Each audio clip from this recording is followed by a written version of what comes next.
Olá, bom dia crianças, tudo bem com vocês? Hoje nossa aula de Ciências Sociais, página 234 a 243, livro 3. Objetivo: conhecer diversas formas de comunicação na história, linguagens na história. Nosso livro, ele inicia com uma pergunta. Quando você conversa com alguém, você presta atenção somente no que a pessoa fala? Ou o que você observa? Você observa os movimentos dela?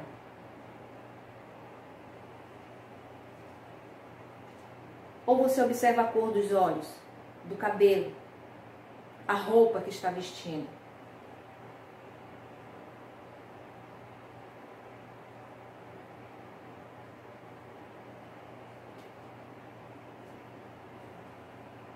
Então, o nosso texto fala o seguinte, que esses movimentos realizados é uma forma de comunicação e é um tipo de linguagem. Ele nos fala também o ser humano e a linguagem. Eles nos perguntam, como poderia ter sido a comunicação na pré-história? Segundo historiadores, através de gritos e gestos. Mas no período paleolítico, os homens, eles já desenhavam. Como era o nome dos desenhos que eles realizavam nas cavernas? Arte rupestre. Eles também já utilizavam as lanças. E nessas lanças, eles marcavam a quantidade de presa. Eles riscavam as lanças.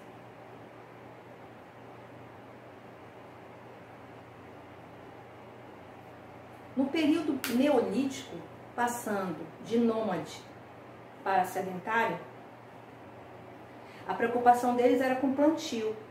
Então eles seguiam a lua que determinava para eles o momento certo do plantio. Então eles também marcavam através de risco qual o período para o plantio.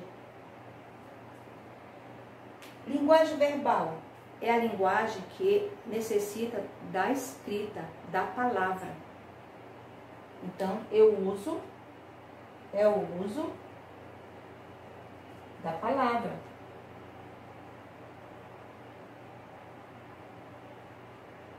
O gibi, que são as histórias em quadrinho, os poemas.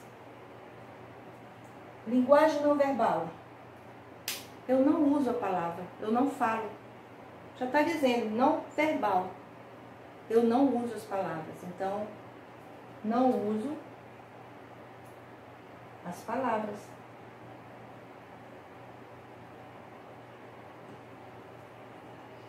Exemplo, no nosso celular, estamos enviando mensagem e vamos mandar, não queremos escrever, vamos mandar uma carinha. E essas carinhas significam, expressam algum sentimento, né? Esse é um tipo de linguagem não verbal. Os sinais de Libras é uma linguagem não verbal. Os desenhos, as artes, né? As obras de arte, dança, mais. Aqui no nosso livro, mostrando aqui os semáforos, ele quer nos passar alguma informação. Que informação é essa? Para o pedestre, que as cores representam, o verde ele segue, o vermelho ele aguarda. Para os motoristas, a situação é a mesma. Ele sabe que atenção, né? A cor que indica atenção, a cor que indica que ele pode prosseguir ou que ele pode parar. E que a faixa de segurança é obrigação do motorista parar. Isso é para te garantir a tua segurança de atravessar. Então é a obrigação do motorista parar para que você siga. Né? Símbolos. Ele nos demonstra aqui 4 símbolos. O primeiro símbolo o motorista deve reduzir a velocidade. Ele deve reduzir a velocidade porque está passando próximo a uma escola. O segundo símbolo, que esse está demonstrando que aqui é veneno, é perigoso. É uma substância perigosa, que não se deve mexer. O copo quebrado. Está indicando que o copo está rachado, que ele pode quebrar, para você ter cuidado. A imagem aqui de uma pessoa falando, mas foi dizendo que é proibido falar. Que ambientes são esses que proíbe de você falar? Se você falar, você tem que falar baixo. Os hospitais, as bibliotecas. A biblioteca, quando você chega na biblioteca, você tem que manter o silêncio. Quando conversar, você tem que conversar quase cochichando, falando bem baixinho. Porque lá é um espaço de estudo, de leitura. Assim como na sua casa, quando você está no seu espaço de estudo, você está estudando, há necessidade de um silêncio, porque senão você não se concentra. A escrita. Aqui na escrita eles estão mostrando 2 desenhos. Isso aqui eram registros que eles faziam, registrando as cobranças de impostos que eles faziam. Eles faziam a lista do nome das pessoas com os bens que elas possuíam. Então, esses 2 registros, eles são importantes, porque são fatos históricos. Graças a eles, nós podemos descobrir, os cientistas puderam descobrir, estudar, há quanto tempo a escrita vinha sendo desenvolvida. Que período da história a escrita foi desenvolvida? Diversidade de formas de comunicação. Diversidade de formas de comunicação. Então, eu trouxe aqui um cartaz 2. Vocês podem até pesquisar na internet, porque o que eu coloquei aqui sobre esse professor de inglês foi bem só um resumo, mas é bem extensa essa reportagem e é bem interessante, tá? Vocês poderiam pesquisar aí, colocando o homem que descobriu 780 línguas na Índia. O nome dele, vou ver se eu acerto, Ganesh Devi, ex-professor de inglês. Ele falou o seguinte, que ele achava essas línguas, ele dizia que essas línguas eram floresta densa de vozes. E também ele disse que lá no Himalaia, que é um conjunto de montanhas, existem 16 línguas faladas. Para uma palavra, a palavra neve, há 200 formas de falar. Ele fala também que os nômades tinham uma língua secreta e que os indianos usam cerca de 125 idiomas. É bem interessante a reportagem a respeito desse professor. Tá? Realiza essa pesquisa para vocês, para ter o conhecimento, tá bom? Aqui, outra diversidade de formas de comunicação. As contribuições africanas para a língua portuguesa e para a cultura brasileira. Então eu coloquei aqui algumas palavras, somente algumas, porque são várias. Então, a primeira palavra, dembo, que significa manha, meiguice. Cafuné, acariciar, coçar a cabeça. Caçula, o último filho o último da família. Então, gente, são várias palavras, né? Então, todas essas palavras influenciaram a nossa língua, a nossa cultura, né? Então, cada povo possui sua escrita. A Índia, como nós mostramos aqui, com a pesquisa do ex-professor de inglês, né? O Brasil, português, ele sofreu várias influências de outras línguas, não só africana, né? Mas também árabe, indígenas. Tudo bem? Então, agora, nós iremos para o nosso exercício de aplicação. Com a orientação do professor, forme uma roda e converse com os colegas sobre as questões a seguir. Quais são as principais formas de linguagem verbal da atualidade? Quais são essas linguagens verbais? As redes sociais. As redes sociais é uma forma de linguagem verbal. As mensagens, tanto escrita como em áudio, vídeo, o telefone fixo, os tablets, celulares. Eu estou me comunicando com vocês aqui. E também,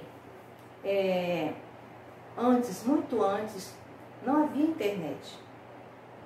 Quando eu era criança não tinha internet, não tinha celular, né? Então, como as pessoas se comunicavam nessa época? Através de cartas. Você redigia, você escrevia uma carta, tem folha própria para carta, ou então qualquer folha que você tivesse. Você redigia, escrevia a carta, colocava no envelope, ia até o correio, comprava o selo, colocava o selo e enviava a carta para a pessoa e ficava esperando a resposta. E assim era a comunicação antes da internet. Tinha um telegrama. B. Quais as formas de linguagem não verbal que você observa no seu dia a dia?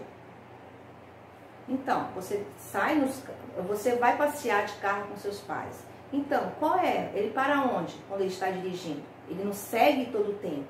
Então, ele para em determinados locais. Então, os sinais de trânsito é uma linguagem não verbal. As obras de arte, os desenhos, os símbolos. 2. Qual das alternativas a seguir traz um exemplo de linguagem verbal? Semáforo, faixa de pedestre, a conversa, o símbolo de veneno ou a estátua? Quais dessas questões você acha que está correta?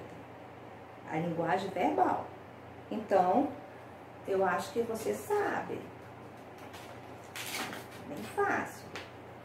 Observe as imagens. Atualmente, os símbolos de acessibilidade podem ser vistos em muitos lugares públicos, como em ônibus e estacionamentos. Com o auxílio do professor, pesquise sobre esse símbolo para responder as perguntas a seguir. Essa atividade era para ser feita na sala de aula, eu realizando a pesquisa, vocês junto comigo e a gente lá, né, fazendo essa descoberta. Mas não vai ser possível. Vamos lá. Qual é o significado desse símbolo? Qual é o significado desse símbolo? O uso desses locais só pode ser permitido para as pessoas com alguma deficiência. Não só cadeirante, com alguma deficiência. Tá? Então, o uso nos locais dessas imagens é para as pessoas com algum tipo de deficiência. B. Qual a sua importância? Atender as pessoas que têm necessidades especiais. Essa é a importância. C. Esse símbolo é usado apenas no Brasil? Não. Esse símbolo é internacional. 4. Conforme dupla. Isso aqui você pode fazer com a sua mamãe, com o seu papai, com a sua tia. tá? Vou ler, mas aí vocês fazem aí direitinho, como fosse um jogo, uma brincadeira. Forme dupla com o colega. Observe a tabela com os símbolos a seguir. Cada um escolherá um símbolo. Em seguida, desenhe o símbolo escolhido em um cartão de papel e deixe escondido virado para baixo. Você vai escolher o participante para iniciar a brincadeira. Aquele que começar deverá representar por mímica o símbolo que escolher. Se o outro acertar o símbolo escolhido, ele recebe um ponto. Então, leia direitinho e faça aí com a sua mamãe, tá? Essa brincadeira. 5. Forme grupos também com a mamãe, tá bom? Com o papai, com o tio, com a titia. Forme grupos e crie um alfabeto em códigos. Escreva uma frase para que os outros grupos decifrem. Todos criarão seus códigos e todos decifrarão os códigos dos amigos. Então, crie seu alfabeto aí através de símbolos. Forme uma frase e peça para sua mãe dizer: que frase é essa, mamãe, que eu escrevi? Escreva também seu nome, utilizando os símbolos. Tá bom? 6. Nas histórias em quadrinhos, usamos a linguagem verbal e também não verbal. Para expressar, primeiro balão, para expressar a fala, usamos o balão como este. Já para expressar o pensamento do personagem, usamos esse balão. Crie a seguir uma história em quadrinhos, utilizando pelo menos um dos balões anteriores. Um desses balões. Crie uma história em quadrinho. Mas antes, pegue um gibi, uma história em quadrinhos, para saber como é desenvolvida a historinha. Então, leiam antes um gibi, uma historinha em quadrinhos, e depois desenvolve a atividade. Tá? Aí você vai perceber como é a fala deles, os pensamentos, como eles foram organizados dentro do balão, tá bom? E termina a nossa atividade de hoje, ficando somente para vocês fazerem em casa aí o seu exercício proposto, ok?